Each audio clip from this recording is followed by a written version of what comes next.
Isa ito sa mga affordable na Lawi hybrid sa Pinas na hindi rin nahuli sa pakapala ng farina sa pagiging unique lalo na sa mga maliliit na markings sa kanyang tips at sa ganda sa kanyang very bright na kulay. Mukha ba siyang ice? Mukha ba siyang green? Oo at oo. Kasi yan si Echeverria Ice Green. Hindi green ice, hindi icy green.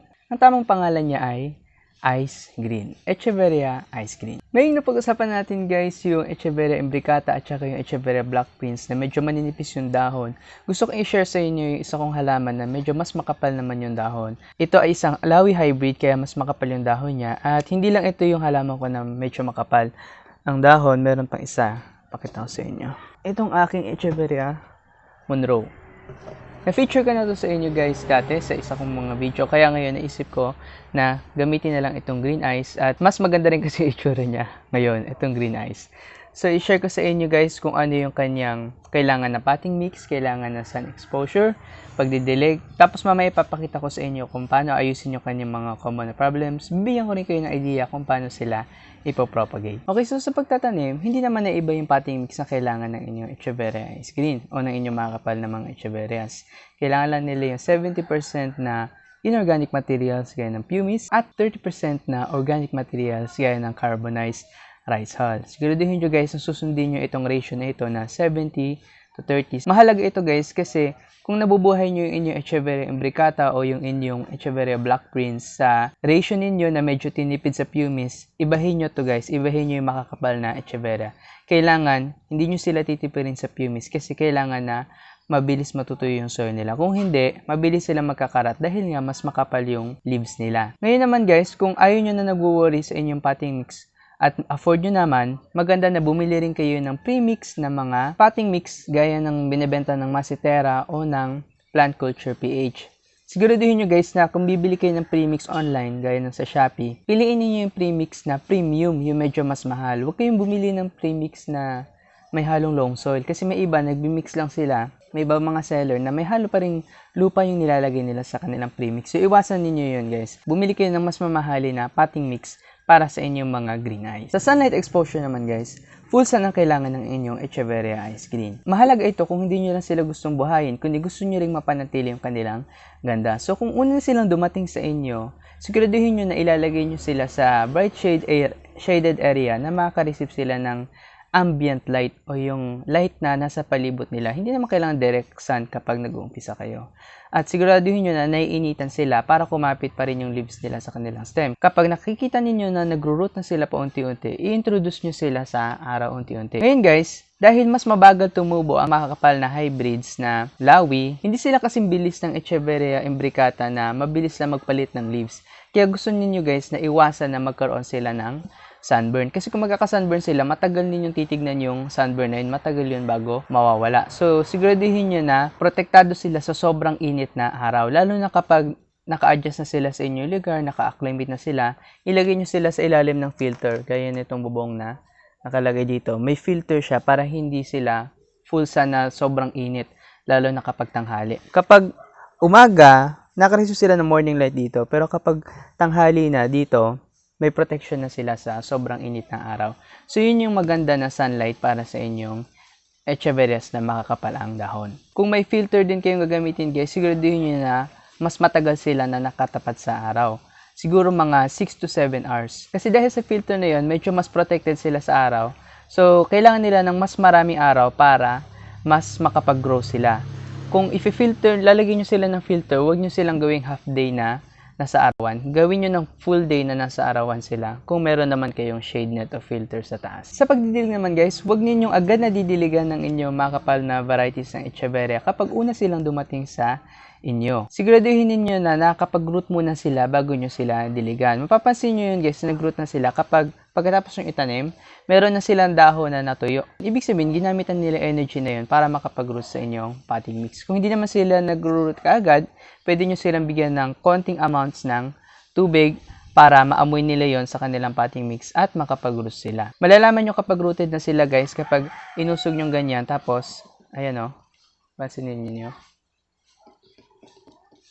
medyo nakakapit na siya sa potting mix. Ibig sabihin nun, rooted na sila. Ibig sabihin nun, pwede nyo silang bigyan ng mas maraming tubig kapag kailangan nilang uminom. Malalaman niyo na kailangan na nilang uminom guys kapag yung leaves nila, pinrest nyo ganyan, mabilis siyang nafofold, hindi siya lumalaban. Yung lumalaban guys, eto kasi kadidilig lang or recently nadiligan ko, ayan lumalaban yung leaves niya. Ibig sabihin, firm pa yung niya, hindi pa niya kailangan ng dilig.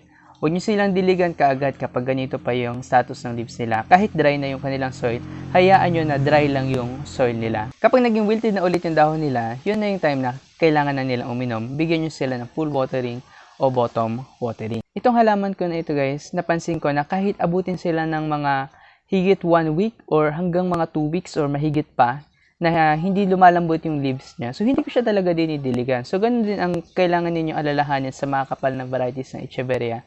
Kahit abutin sila ng 2 weeks or higit pa na hindi dinidiligan at hindi lumalambot yung leaves nila, okay lang yon. Kasi talagang malakas sila mag-store ng tubig. Ibig sabihin hindi nila kailangan na laging nadidiligan. Yung maninipis ang dahon kasi, mas mabilis sila matutuyo dahil manipis lang yung dahon nila, kaya mas madalas nyo silang didiligan. Kaya isasuggest ko sa inyo guys, kung nag-umpisa kayo at galing kayo sa maninipis na dahon na Echeverias, lilipat kayo sa ganitong klase, huwag nyo silang sabay-sabayin ng dilig. Ihiwalay ninyo yung mas makapal na varieties. Ngayon guys, pupunta naman tayo sa common na problems na pwede nyo makita sa inyong mga kapal na Echeverias. At ang isa doon ay ang overwatering. Malalaman nyo na overwatered na ang inyong halaman guys kapag yung may dahon siya sa ilalim na parang naging jelly, yung parang translucent na, basta parang transparent na yung itsura niya. Ibig sabihin nun guys, overwatered na siya. Mushy na yung leaves niya, nasobrahan nyo siya ng dilig. Kapag nangitim din yung leaves guys, sign din yun ng overwatering. Yung nangitim naman, ibig sabihin nun, napasukan na ng rat yung dahon niya. Ngayon, hindi naman laging mangyayari na yung stem nila ay papasukan ng rat. Pero kung nasobrahan nyo sila ng dilig guys, kasi ang mga halaman, para silang pump, ibig sabihin, iinumin nila kung ano yung tubig na ibibigay nyo sa kanila. Kapag ngayon, sobra yung tubig sa kaya nilang inumin, puputok yung cells nila, at pag pumutok yung cells nila, doon na papasok yung rat. Kaya ngayon guys, siguraduhin nyo na talagang dry na yung halaman ninyo, wilted na siya, kailangan na niya uminom, saka nyo lang siya diligan. Isa pang nakikita kong common na problem sa mga makapal na dahon na Echeverias, na makikita din ninyo kapag bumibili kayo online ng mga succulents guys, meron kasi yung tinatawag nila na Korean look. Siguro masasabi niyo na itong halaman ko medyo Korean yung itsura niya. Pero may iba kasi na ang itsura niya, yung dahon ay mahaba yung distance sa isa't isa. Ibig sabihin, medyo malapad yung dahon niya. Papakita ko sa inyo isang sample ng picture galing ng Instagram. Pansinin niyo dito sa unang picture ng kanyang Echeveria Ice Green, nung una itong dumating sa kanya, yung dahon, may kita ninyo, mula sa dahon sa gitna hanggang dun sa dahon sa gilid, meron siyang distance medyo malayo. Ibig sabihin, malapad yung leaves niya. Ganyan yung sign guys kapag pinalaki sila sa greenhouse na filtered talaga yung sun nila at kulang sila sa araw. Ibig sabihin, sila na-receive ng light, kaya lumalapad yung dahon nila. Kaya ang itsura nila, malalaki yung spaces sa gitna ng dahon nila. Hindi na siya yung titawag natin na Korean look. Pero pag titingnan nyo itong kasunod na picture guys, nung inalagaan na ni Ma'am Serena yung kanyang halaman, tinapat na niya sa full sun, makita ninyo na nag-compress na yung leaves niya. Ibig sabihin, magkakalapit na yung dahon nila sa isa't isa. So, dyan ninyo makikita na tamang-tama lang yung sunlight na nare-receive nila. Hindi sila kulang sa sunlight. So, ang gagawin nyo guys ay huwag nyo ilalagay sa masyadong filtered ang inyong Echeveria Ice Green para hindi maglalay yung leaves niya, hindi papangit tignan. So, isa pang problema na pwede ninyo makita sa inyong Echeveria Green Ice ay yung mealybugs at yung scale. Kapag mayroong ganun guys, pwede nyo buhusan ng tubig na may pressure yung kanilang mga dahon para makalas yung mealybugs at yung scale. Kaya yung scale, pag kumakapit sila guys, pwede niyo gamitin yung alcohol na nakalagay sa cotton buds, ipunas niyo doon sa may nakikita kayong scale doon sa inyong halaman. Yung scale guys, yun yung parang bilog-bilog siya na nakadikit sa halaman. So ipapakita ko sa inyo yung clip, no? Pero pwede niyo gawin, tanggalin lang yon gamit yung cotton buds na may alcohol. Pwede rin niyo sprayan sila guys ng insecticide. Ako, nung nag-spray ako recently, hindi ko sila in-sprayan directly. Nag-spray ako lang dun sa gilid nila. Pero iba kong halaman guys, in-sprayan ko sila directly sa kanilang mga dahon at papakita ko sa inyo kung paano ko yun ginawa. Siguro, papakita ko yung full explanation sa susunod na video natin. So, naputol yung pagre-record ko guys kung paano magpo-propagate. Pero ganito lang kadali yun, hihilain nyo lang na side to side itong dahon ng inyong halaman hanggang matanggal siya. Mas madali itong gawin kapag bagong dilig yung halaman ninyo. So, ganito yung itsura niya guys kapag malinis yung pagkakatanggalin nyo ng dahon. Ganito yung gusto nyo itsura para makatubo na maayos yung pops niya. So, kung i-compare ninyo guys sa mga nakaraan nating guide ng mga halaman sa Echeveria imbricata, Echeveria black prince, medyo mas high maintenance itong Echeveria green eyes at yung mga kapal na varieties ng Echeverias. At dahil nga ganun sila, hindi ko to isasuggest guys sa mga beginners. Isasuggest ko to dun sa mga mas matatagal na nakapag-alaga. At yung may mga na-invest na mga gamit para maalagaan sila ng mabuti. Pero kung kayo guys ay nakapag-invest naman na, may experience naman kayo sa ibang mga halaman, sa mga mas common na succulents, pwede na kayong bumili ng mas makapal na varieties. Ngayon, isasuggest ko rin guys, kung bibili kayo online, ay huwag na kayo makipag-unahan doon sa mga nagmamine, sa mga nagpo-post sa mga seller, ng mga locally propagated na mga succulents. Kung gusto niyo ng mga halaman guys na hindi na kayo nakipag-unahan, pumunta na lang kayo sa La Jardinera na seller. Nagbebenta sila ng Korean succulents o kaya naman dun sa Plant Culture PH, nagbebenta sila ng pre-order na succulents. Ibig sabihin, hindi nyo kailangan makipag-unahan. I-pre-order ninyo, babayaran nyo kapag dumating na yon from Korea. At isasuggest ko rin yun guys dahil yung Korean na succulents ngayon, halos kasing price na siya ng locally propagated na succulents. Kasi dahil sa sobrang daming bumibili, napapataas ng mga nagbebenta sa Baguio yung mga presyo ng halaman nila. So ngayon, kung halos ganun na lang din yung price ng locally produced sa Korean, doon na lang kayo sa Korean guys. Kasi mas matatag yung Korean na mga halaman, mas matured yung mga halaman nila doon, at mas kakayanin nila makapag-acclimate sa inyong lugar. So yan lang yung full care guide natin guys para sa Echeveria Ice Green.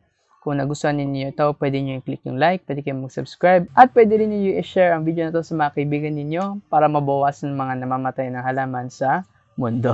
At mabangitin ko lang pala guys ulit, yung ating mga shoutouts ay gagawin na lang natin sa weekend.